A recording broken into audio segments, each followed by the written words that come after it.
আসসালামু আলাইকুম এভরিওয়ান। আজকে নিয়ে এলাম সবজি খিচুড়ি। এভাবে সবজি খিচুড়ি করলে অনেক মজা লাগে। শীতের সময় সবজি খিচুড়ি না হলে হয়? চলেন এবার শুরু করি। কড়াই গরম করে তেল দিয়ে দিলাম।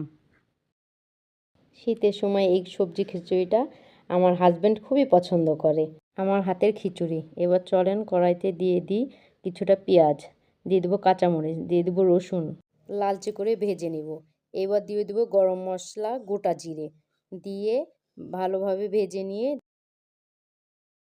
এবার দিয়ে দিব হলুদের গুঁড়ো, মরিচের গুঁড়ো, স্বাদ মতো লবণ দিয়ে আরেকটু ভেজে নিব।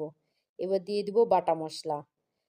এবার মশলা কষিয়ে ধুয়ে রাখা চাল দিয়ে কষিয়ে নেব ভালোভাবে। এবার দিয়ে দিব কেটে রাখা সবজি দিয়ে ভালোভাবে কষিয়ে নিব। এবার ঢাকনা দিয়ে দিব।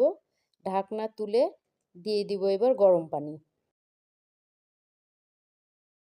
নেড়ে চেড়ে ঢাকনা দিয়ে দিব।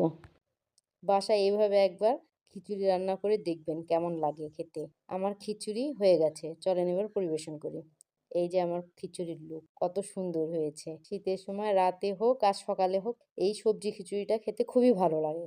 আমার ভিডিওটি দেখার জন্য আপনাদেরকে এক গামলা ধন্যবাদ।